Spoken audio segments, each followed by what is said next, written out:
Assalamualaikum warahmatullahi wabarakatuh. Waalaikumsalam warahmatullahi wabarakatuh. Baiklah, hari ini siapa yang apa kabar kalian semuanya? Baik, alhamdulillah, luar biasa. Allahu Akbar. Oke, sebelum pelajaran dimulai, kita pimpin doa dulu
agar hasil diskusi dalam materi tersebut dengan baik. Nah, itulah tujuan pertumbuhan, ya.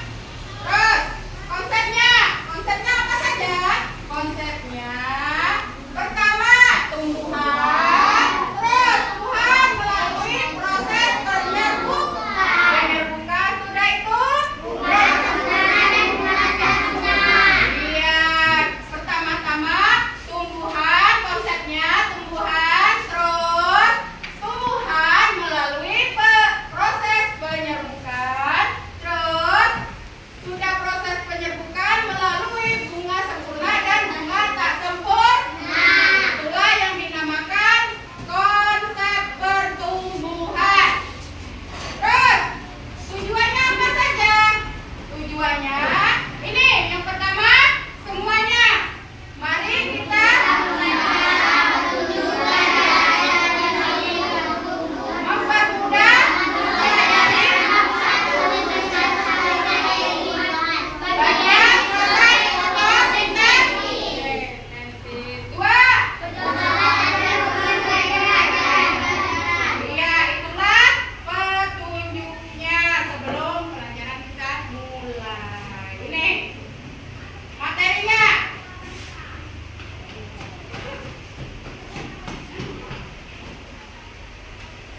Ini perhatikan gambarnya. Ini gambar apa? Padi. Padi itu pernahkah kamu pergi ke sawah? Pernah tidak? Nah, ada tumbuhan apa saja di sana? Ayo, kalau di sawah itu tumbuhan apa saja? Apakah sudah? Pohon kelapa? Banyak tumbuhannya. Padi kan? Banyak kan? Dan yang lain-lainnya. Apa yang biasa kamu lihat ketika sedang di sawah? Apa?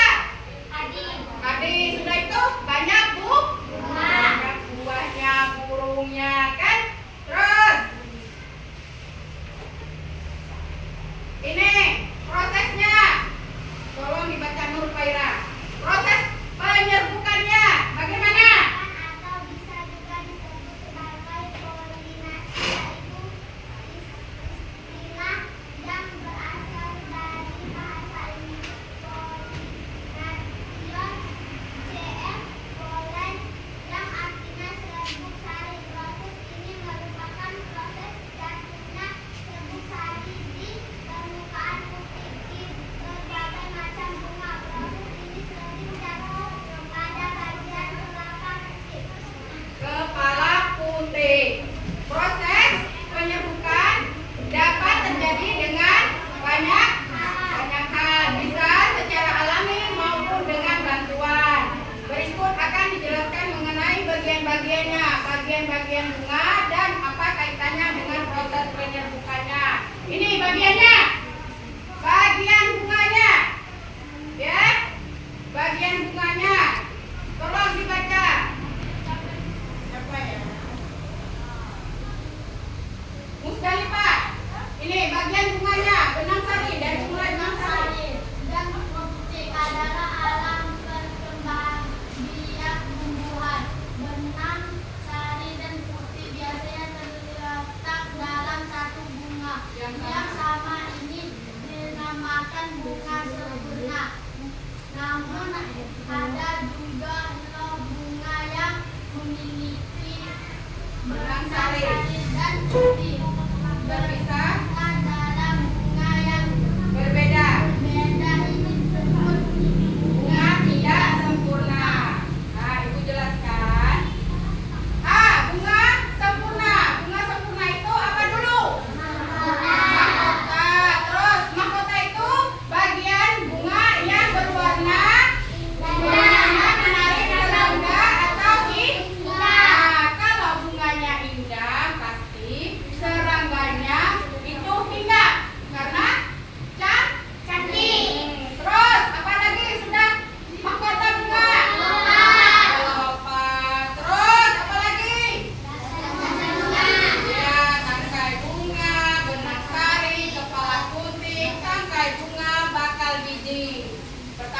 itu benang sari dulu, kan? Benang sari dulu. Terus apa lagi? Kepala putik. Kan? Ini benang sarinya. Ini benang sarinya. Terus kepala putik. Ini kepala putiknya. Terus tangkai putik. Nih tangkai putiknya. Di dalam kepala putik. Iya. Terus bakal bijinya. Ini bakal bijinya. Bakal bijinya. Terus tangkai bunganya. Nih. Ya. Terus dasar bunganya.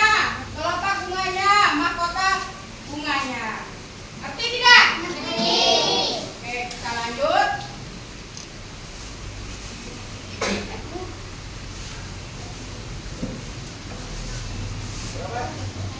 Terus bagian B, bunga tidak sempurna. Itu inilah bunga yang tidak sempurna. Berarti dia kunjungnya cuma sebelah, kan? Cuma sebelah. Pertama kepala putik, kedua tangkai putik, ketiga bakal biji. Ini dinamakan bunga apa? Bunga. Iya. Terus di sampingnya itu bunga. Nah, inilah bunga jantan. Jangan sampai tidak tahu. Nah, ini pertama-tama serbuk sari. Terus kepala sari. Terus apa lagi? Tangkai sari. Ini contohnya. Contoh bunga sempurna adalah bunga stroberi dulu, terus baru bunga apa? Iya. Ini gambarnya. Kalau ini bunga sepatu namanya. Terus kalau ini bunga stroberi. Contohnya apa saja? Contoh bunga tidak sempurna ada pada bunga tanaman jagung. Terus ia memiliki bunga jantan dan bunga betina. Ini contohnya. Ini kalau yang ini yang atas itu bunga jantan. Kalau yang ini bunga betina. Iya. Sudah mengerti contohnya bunga betina dengan bunga sempurna dengan bunga tidak sempurna? Sudah ngerti belum? Serangga, lanjut lagi. Ini serangga dan bunga untuk memahami lanjut proses. Bunga, marilah kita baca. Ini bunga antara serangga dan bunga. Hubungannya, ya? Hubungan antara serangga dan bunga. Tolong. Dela, baca ini. Pernahkah kalian melihat lebah yang terbang di sekitar bunga? Serangga ini senang sekali dengan bunga. Bagaimana tidak bunga adalah sumber makanannya. Serangga tidak senang sekali dengan nektar atau sari bunga. Warna bunga yang cerah dan aromanya yang harum menarik para serangga untuk hinggap di bunga. Ya. Bunga dan serangga lainnya kemudian asyik menikmati sari bunga. Terlezat ketika itu serbuk sari akan menempel pada tubuh serangga. Ada yang menempel di ekornya, di sayapnya atau di sekitar mulutnya. Setelah selesai menikmati nektar di bunga itu, lebah dan serangga akan terbang ke bunga lain. Ya, terus. Saat serangga menikmati nektar di bunga yang baru, benang sari yang ada di tubuhnya akan jatuh ke putih bunga. Lalu terjadilah yang namanya penyerbukan. Penyerbukan adalah ketika benang sari menempel di kepala putih. Ini adalah cara perkembangan tumbuhan berbunga. Ya, terus.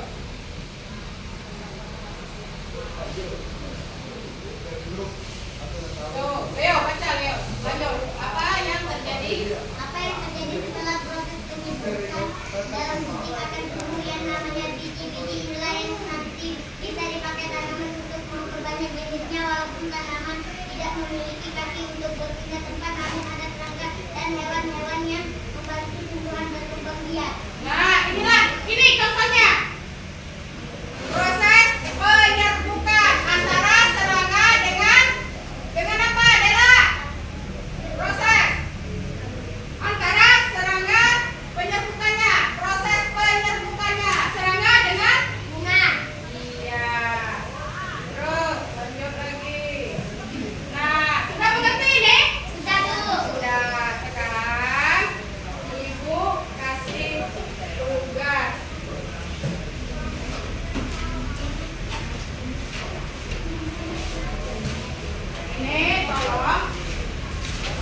Kerjanya berkelompok tapi dikumpulkan dengan satu orang satu tugas ya.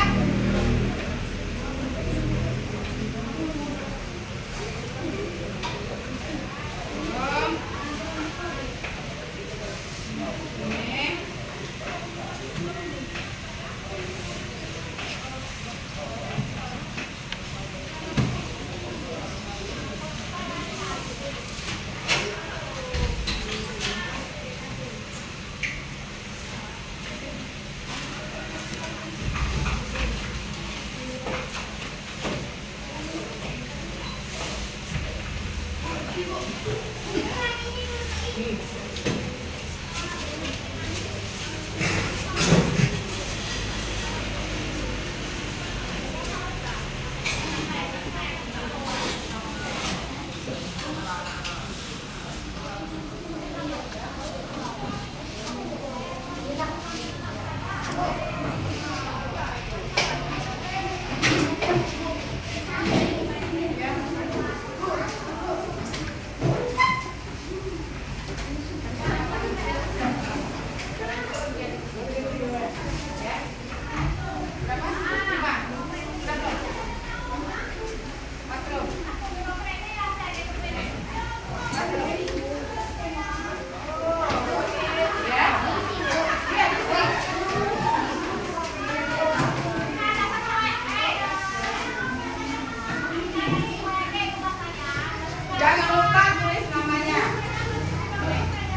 kata lu.